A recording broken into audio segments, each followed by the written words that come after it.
sometimes we can't just label things cis and trans when it comes to double bonds. So what we do here is very similar to what we did with R and S. We look at the two carbons that are involved in the double bond. So in this case, we've got one here. Sorry about that. In this case, we've got one right here, and we've got one right here. So I'll label this one with a different color so we can tell the difference. So with the one on the red, what we do is we look both at the two substituents. We look at F and we look at this guy. Well, fluorine is larger, so it takes the highest priority. And so therefore, we look at that fluorine as the top priority. And when we go over to the Cl versus the other carbon, the Cl is also the highest priority.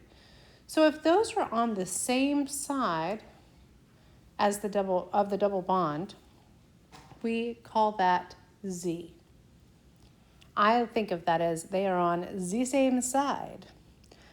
If instead you had one on each side of the double bond, that would be called E. So that's how we go about doing these. Unfortunately, in the notes, I messed this up. These are both actually E. Why is that the case? Because iodine takes the highest priority here, and then this one takes the highest priority there. So they're on opposite sides. And again, that holds true here. So these two are the highest priority. They're on opposite sides of that double bond, so that makes that an E. We can also look at enantiomers and talk about the polarized light and how they rotate polarized light. So this is something that people found a long time ago and is something that allowed them to originally see that we have two different types of enantiomers. We can see that as either positive or negative. So dextrorotary versus the other one that I can't think of the name of right now. Sorry about that, y'all.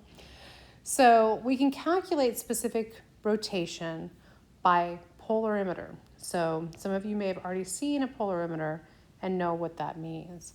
So specific rotation, you got to be careful. This one is in brackets with an alpha, but that is equal to the observed rotation. Notice that that's also alpha. So again, don't get confused with that.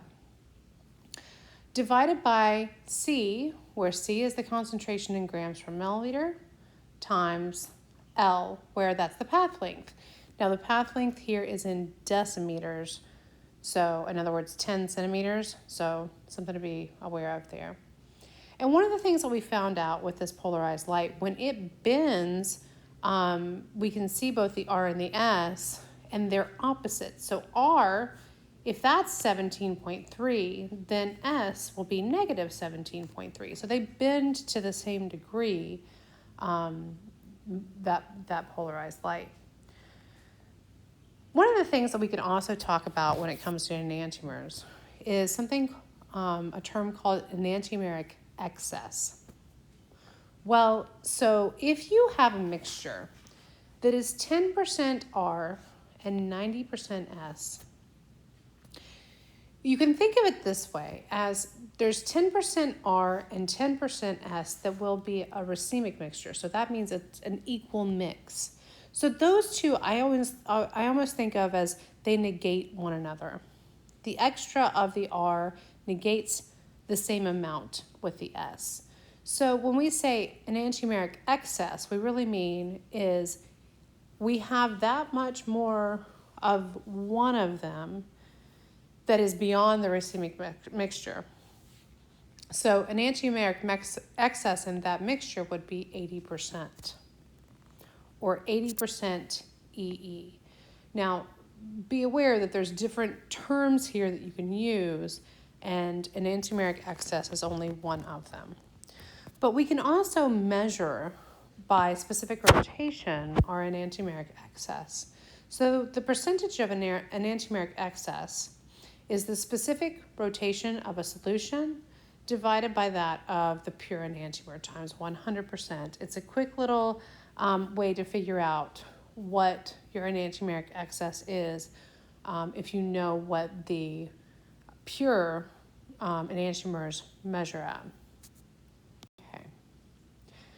So in addition to having enantiomers, interesting things happen when we have more than one chiral center. And this makes sense to me in this chart. If it doesn't make sense to you, zoom in, do whatever it is that you need to do to be able to see things. But when we have two chiral centers on the same molecule, we have what's known as diastereomers. And technically, if you have even more than two, you would have a diastereomer. But di means two. And so I'm going to show you what things look like from this perspective chart. So let's say that we start really simply right up here. So let me start explaining where that comes from, okay? So we've got a compound. We've got a compound that has two chiral centers, one here and one here, right? So we can, just like we did before, we can draw the enantiomer of that. So the enantiomer of the one on the left is the one on the right. That is the same thing as this guy. So it's just extra out there if that's something that's easier for you to see. Those would be mirror images of one another. However, we're not done yet. We can have further different types of arrangements of these stereoisomers in space. What happens when you just switch one of them? And you may ask, why did you switch that one and not the other one? Because that's the one I picked. It doesn't matter. You could have put this thing right here down there and it would have been totally fine. But I'm just showing you one of the two possibilities. So I just switch one of them. That would be a diastereomer of the original. Okay. And then you can make an enantiomer of that as well. So it's interesting here to see, then how does everything else relate? Well, that would mean that these two are diastereomers. These two are diastereomers. We've got the enantiomers in the middle that are mirror images of one another. But then these are diastereomers. These are diastereomers. And if it doesn't make sense to you to do this in a chart, just realize that when you're looking at how many different types of diastereomers there are, different types of structures you can make, that is 2 to the n, where n is the number of chiral centers. That would be the maximum that you can have, okay?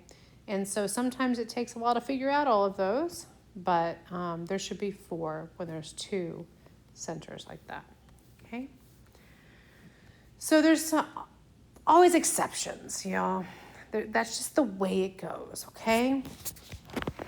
If we can have compounds rotate and form the same image, they're still going to have an enantiomer, but they may have fewer than this 2 to the n stereocenters, or 2 to the n different types of compounds, I should say.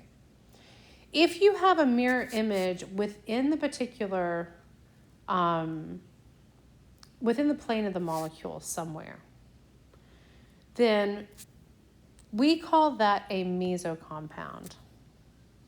And so if you have a mesocompound, the mirror image of this is going to be the same thing, so it does not have an enantiomer.